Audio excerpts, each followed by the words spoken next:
Look at any wedding photo. What do you see? Hope, joy, a promise of forever.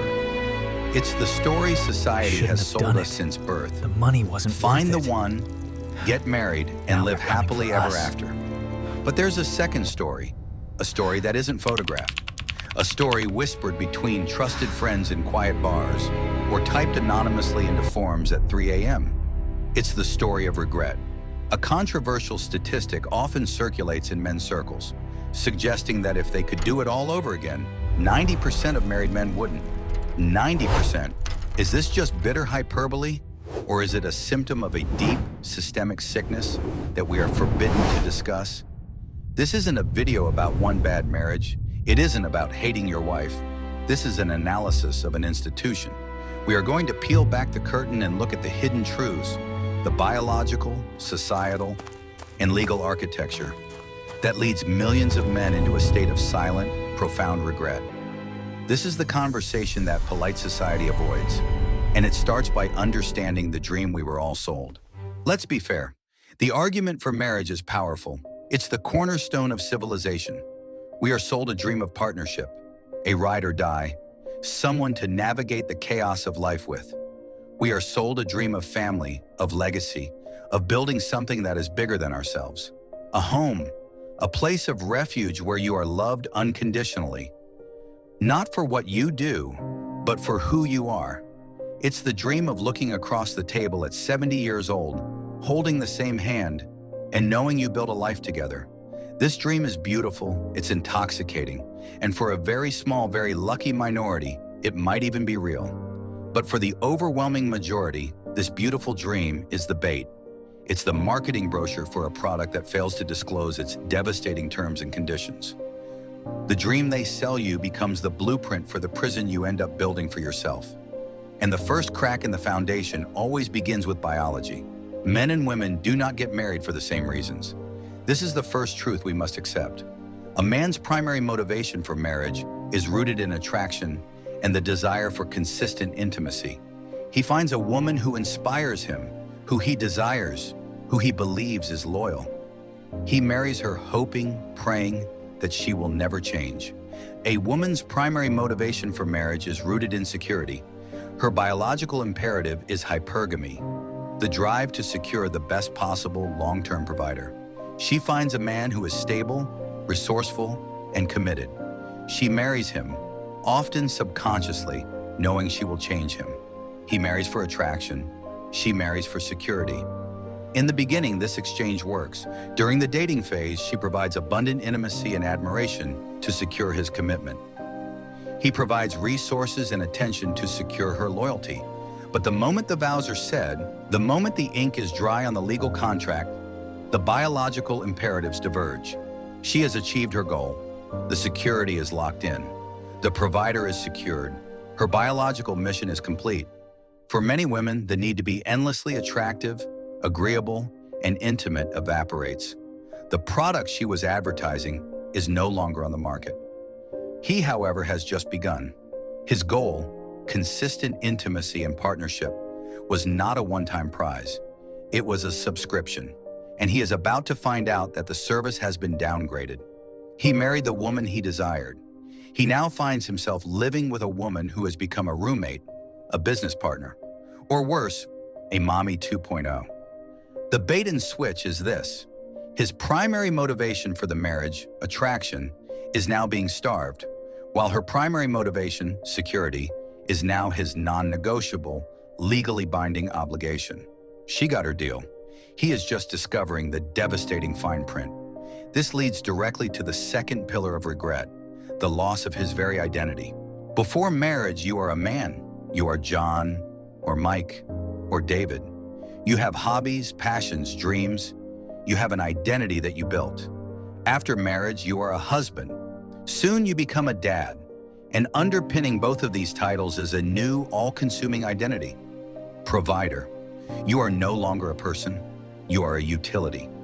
Your value is no longer measured by who you are, your character, your humor, your philosophies. Your value is measured by what you provide, the size of the paycheck, the stability of the job, the house, the car, the vacations.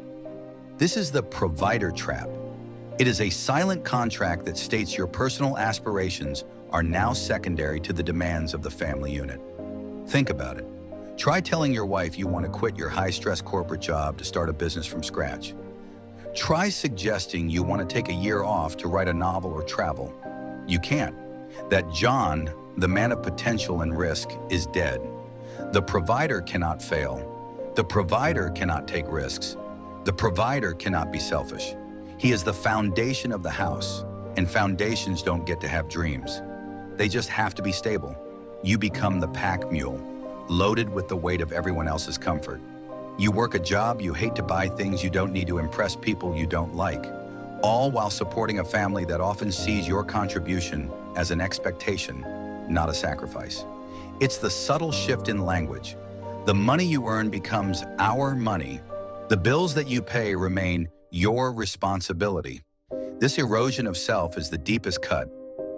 Men look in the mirror 15 years later and don't recognize the man staring back. He's tired, he's heavier. The fire in his eyes is gone. He's not a man, he's a function, an ATM with legs. And the person he sacrificed all this for? She's often living right beside him in what has become the intimacy desert, the dead bedroom. It's a cliche for a reason. It is the most common and devastating symptom of marriage regret. But it's not just about the frequency of intimacy. It's about the quality and the meaning. Intimacy in a marriage for a man is the barometer of the entire relationship. It's not just physical release. It is the ultimate expression of acceptance, desire, and respect. When that disappears, it's not just a rejection of his body, it's a rejection of his person. And in the modern marriage, intimacy doesn't just fade, it gets weaponized. It becomes a transaction, it's a reward for good behavior, it's a bargaining chip. You do the dishes, take out the trash, and agree to that vacation, and maybe you'll get lucky. It becomes a chore for her, and a source of humiliation for him. He is now in a horrifying position. He is legally bound to one person for intimacy, but that one person holds all the power and feels no obligation. He is starving in a house with a locked pantry.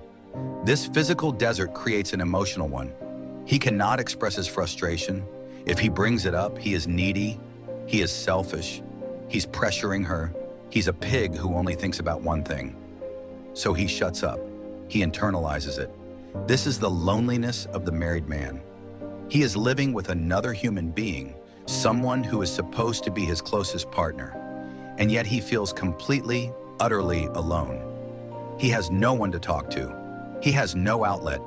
He just has his work, his responsibilities, and a silence at home that is louder than any argument. He is tolerated but not desired. He is needed but not wanted. And as he sits in this emotional and physical desert, a cold realization dawns on him. He is trapped, not just by routine but by law. This is the truth that no one ever discusses at the wedding shower. Marriage is not a romantic contract.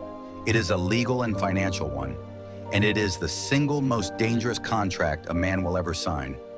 It is the only contract in modern society where the person who unilaterally breaks it, for any reason or no reason at all, is often financially rewarded for doing so. Let's be blunt. In the Western world, family courts are overwhelmingly biased. A man who enters a marriage is placing a gun to his own head and handing the trigger to his wife. She can press that button at any time. She can say the two magic words, "I'm unhappy." And with those two words, his life, as he knows it, is over. He will lose his house. He will lose 50% or more of the assets he worked his entire life to build. He will be forced to pay alimony, a subscription fee for a service that was canceled. He will be forced to pay child support, often in amounts that have no basis in reality, all while fighting just to see his own children. Men know this. They feel this. This legal terror dictates their every move. It's why he doesn't fight back in arguments. It's why he swallows his frustrations. It's why he continues to work the job he hates. Because he knows that she holds the power to detonate his entire life. How can you have a true partnership with someone who holds this nuclear option over your head? You can't. You cannot be honest. You cannot be vulnerable. You cannot be your true self. You must walk on eggshells. This isn't partnership. It's a hostage situation. He resents her for holding this power. He resents the system for giving it to her. And most of all, he resents himself for ever walking into the trap. Conclusion: the silent scream. So why do 90% of men regret getting married? It's not because their wife is an evil person. It's not because they hate women. They regret it because the institution they were sold is a fraudulent, one-sided contract. They regret the biological bait and switch, where the intimacy they were promised was exchanged for a lifetime of servitude. They regret the provider trap, which demanded they sacrifice their identity, their freedom, and their dreams in exchange for a stability that feels like a cage. They regret the intimacy desert, which left them emotionally and physically starving, alone in their own homes. And they regret the legal terror, which forces them to live in a state of quiet fear, knowing that the person sleeping next to them has the power to destroy them. The 90% figure isn't an attack. It's a statistic of disillusionment. It's a silent scream from millions of men who were told that marriage would make them complete, only to find it made them prisoners. The real tragedy is that society looks at this man, this tired, empty, trapped provider, and calls him a success. He did the right thing, and he is expected to smile for the photo and tell everyone else that it's all worth it. His regret is the last taboo, and it is the most honest truth of modern marriage.